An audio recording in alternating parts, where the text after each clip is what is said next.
नमस्कार बच्चों, smile house the school of science में आप लोग का बहुत बहुत स्वागत है। मैंने इसका नाम द स्कूल ऑफ साइंस क्यों रखा, इसके पीछे कारण है। बचपन से हम लोग सारे सब्जेक्ट्स पढ़ते आ रहे हैं। हम लोग को सारे सब्जेक्ट्स का कोई ना कोई मीनिंग मालूम है। What is math, what is Hindi, what is English, what is SST.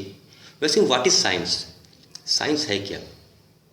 पहले हम लोग इसको समझते हैं कि व्हाट इज़ साइंस, उसके बाद हम लोग समझेंगे कि इस संस्था, इस चीज़ का नाम मैंने smile house the school of science क्यों रखा। तो पहले हम लोग ये क्वेश्चन हम लोग के दिमाग में आता है कि व्हाट इज़ साइंस, साइंस है क्या। तो साइंस क्या है, इसको अगर हम लोग समझें, बचपन से हम लोग जो भी साइंस के बारे में पढ़ते चले आ रहे हैं, हर किसी ने भी साइंस के बारे में कोई ना कोई डेफिनेशन पढ़ रखा है। जैसे कि systematic and specific knowledge is science, किसी भी चीज़ का विशेष ज्ञान और क्रमबद्ध तरीके से ज्ञान ही विज्ञान है। तो विशेष और क्रमबद्ध तरीके से ज्ञान ही विज्ञान है। अब यहाँ पर क्वेश्चन ये आता है कि ज्ञान फिर क्या है।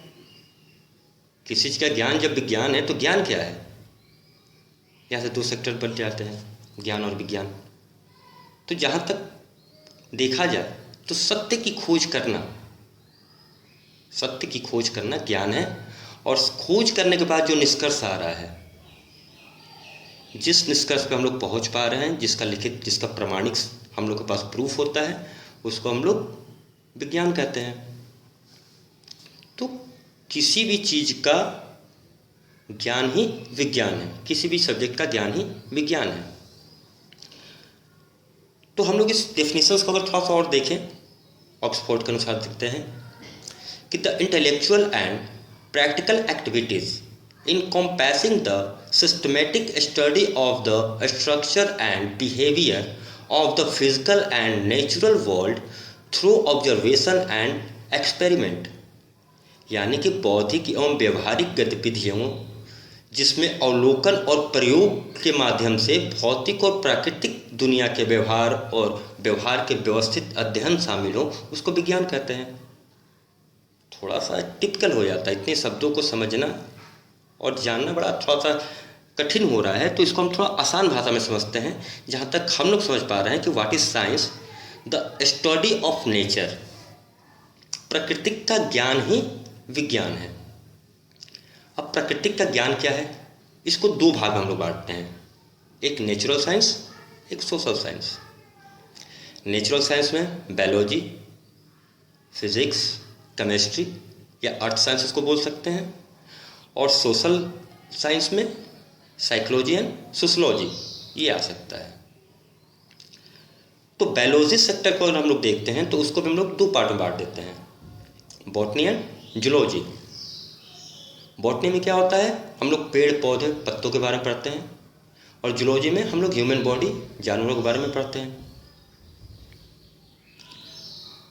फिजिकल साइंस में क्या होता है, फिजिक्स में क्या होता है, उसमें हम लोग किसी चीज़ के बारे में पढ़ते हैं जो कि स्थिर है, जिसकी जो भी चीज़ें हम लोग के आंखों के सामने दिख रही हैं, पेड़ पौधे, झरने, जो दिख रहा है, जो नहीं भी दिख रहा है, वो जितनी भी चीज़ें हम लोग प्रकृति में समझ पा रहे हैं, महसूस कर पा रहे हैं, वो सारा कुछ आपका फिजिकल साइंस के अंतर्गत आ जाएगा, अर्थ साइंस के अंतर आ जाएगा।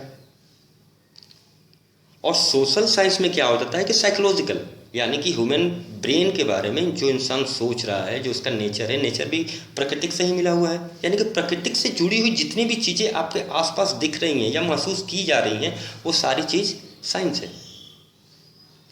तो इसको अगर बिल्कुल छोटे शब्दों में कहना हो तो हम लोग सीधे ये कह सकते हैं कि the study of nature is science. किसी भी चीज़ों को सही तरीके से समझ लेना, प्रकृति की जितनी भी चीज़ें आपके आसपास दिख रही हैं, उनको एक एक चीज़ों को एब्जॉर्ब करना ही साइंस है। अब किसी भी चीज़ को एब्जॉर्ब कैसे किया जा सकता है, जैसे साइंस में हम लोग देखते हैं कि कोई भी चीज़ जब हम लोग ऊपर फेंकते तो नीचे ही आता है। न्यूटन ने इसकी खोज की, न्यूटन के पहले भी बहुत सारे लोगों ने देखा होगा, कोई चीज़ ऊपर फेंकते तो नीचे ही आती। ऐसा तो नहीं कि बिल्कुल उसी समय पेड़ से गिरा होगा और नीचे गिरा होगा, ऐसा भी नहीं हुआ होगा। तो जो बिल्कुल सत्य है वही विज्ञान है, जिसका प्रमाणिक प्रूफ आपके पास है, वही विज्ञान है। तो उस प्रूफ को पाने के लिए आपको बहुत सारी चीज़ों को सीखना पड़ेगा। आपको वाकई में अगर साइंस को समझना है तो आपके पास सबसे पहले क्वेश्चन होना चाहिए। किसी भी चीज़ को देख के आपको क्वेश्चन करना होगा। न्यूटन ने क्या किया, जब पेड़ से सेब टूटा और नीचे गिरा तो उन्होंने क्वेश्चन किया नीचे क्यों गिरा, ऊपर क्यों नहीं गया। ऐसा क्वेश्चन उनके दिमाग में आया होगा, बाकी किसी के दिमाग में नहीं आया।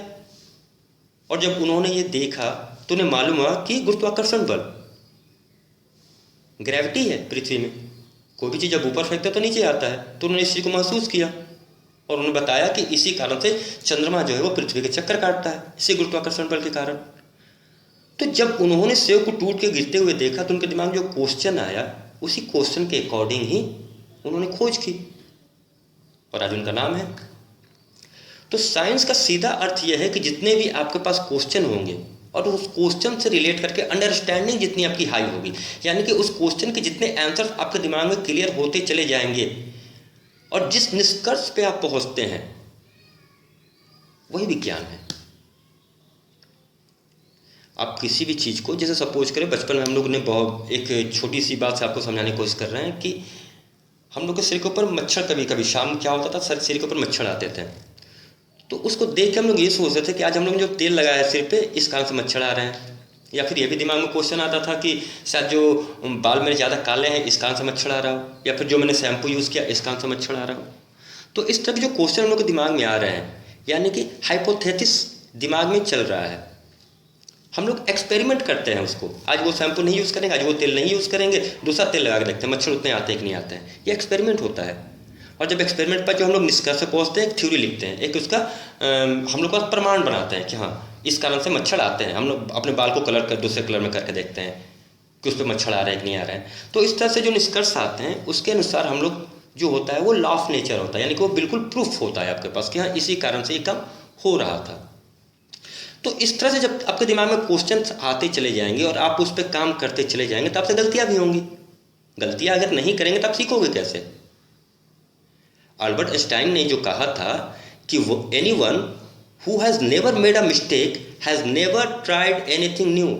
जिसने ज़िंदगी में कोई गलती नहीं की उसने ज़िंदगी में कुछ नया किया ही नहीं। तो जब आपके दिमाग में क्वेश्चन आएंगे तो उस क्वेश्चन से रिलेट करके आप कुछ ना कुछ प्रैक्टिकल करोगे, और जब वो प्रैक्टिकल करोगे तो या तो सही होंगे तो गलत होंगे। अगर सही हुए तो प्रूफ हुआ आपके पास कि हाँ ऐसा ही होता है। बॉल को जितनी तेज दीवार पे मारते हो उतनी तेजी से वो वापस भी आता है, ये आपके पास प्रूफ होगा। तो जब आप गलतियां करोगे, जब आपके दिमाग में क्वेश्चन आएंगे, क्वेश्चन से रिलेट करके आप काम करना जब आप शुरू करोगे तब आपको समझ में आएगा कि क्या ऐसा वाकई में होता है कि नहीं होता है।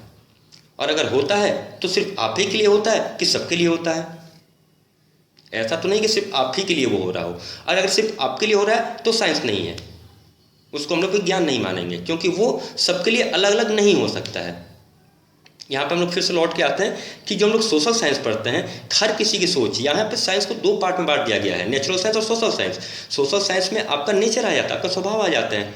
जो आपने मान रखा वो आपका स्वभाव हो गया, वो आपका बिहेव हो गया, और उसी के अकॉर्डिंग आपका समाज होता है, वो आपको सोशल साइंस हो जाता है। और साइकोलॉजिकल साइंस हो जाता है, साइकोलॉजिकल आपका दिमाग, और सोशल आपने जो समाज बना रखा है। तो यहाँ से साइंस का दूसरा पार्ट शुरू हो जाता है। ये एक अलग चैप्टर है, इसको हम लोग अलग तरीके से समझेंगे। जो नेचुरल साइंस है उसमें बॉटनी और जूलॉजी, फिजिक्स और साइंस, इस सब चीज़ों को समझते हैं। अल्बर्ट आइंस्टाइन ने एक बात और कही थी कि imagination is more important than knowledge, यानी कि कल्पना जो है वो नॉलेज से ज़्यादा बड़ी होती है। जो आप जानते हो उस पर आप जब और ज्ञान आता है, उसके बारे में और गहराई से आप समझते हो, उसके बारे में इमेजिन करते हो क्या ये ऐसा भी हो सकता है, आपके दिमाग में क्वेश्चन आ सकते हैं, तब आपके पास जो है नॉलेज का भंडार होता है, यानी कि आप उस चीज़ को अच्छी तरीके से अगले को समझा पाते हैं।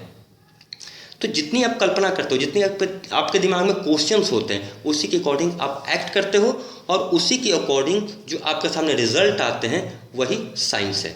यानी कि जो प्रमाणिक प्रूफ हो आपके पास, लिखित प्रमाण हो आपके पास कि हाँ ऐसा ही होता, पृथ्वी गोल है, इसको प्रूफ करने की जरूरत नहीं है, इसका प्रमाण बहुत ज़्यादा है। पृथ्वी सूर्य के चक्कर लगाती है, इसको कहने की जरूरत नहीं है, ये सबको मालूम है, ये लिखित प्रमाण है, सब लोगों ने इस पर काम करके देख रखा है। तो जो भी चीज़ आपके सामने से होकर गुजरती है उस पर आप क्वेश्चन लगा के उसको एब्जॉर्ब करके और उसके बाद एक्सपेरिमेंट, खुद का एक्सपेरिमेंट करके जो आपके पास थ्योरी होती है वही लॉ ऑफ नेचर होता है और वही साइंस होता है। तो साइंस को इतने कम शब्दों में, इतने कम समय में समझाना थोड़ा मुश्किल हो रहा है। फिर भी हम लोग जो इसके डेफिनेशंस हैं, सारे लोगों ने अपने अपने तरीके से इसके डेफिनेशंस दिए, और हम लोग का जहाँ तक मानना है कि the study of nature is science, यानी कि प्रकृति को समझना ही साइंस है, विज्ञान है। तो इस तरह से और भी बहुत सारे वीडियोस आप लोग के लिए हम लोग बनाएंगे, और भी बहुत सारे क्वेश्चंस आप लोग के दिमाग में होंगे। जो भी आप लोग को इससे रिलेट करके क्वेश्चन आपके दिमाग में आ रहे हैं, आप लोग पूछ सकते हैं। चलिए, आप लोगों ने इतने ध्यान से इस चीज़ को सुना, इसके लिए आप लोग का बहुत बहुत धन्यवाद। Thank you. स्माइल हाउस परिवार में आप लोग का एक बार फिर से बहुत बहुत स्वागत है। धन्यवाद।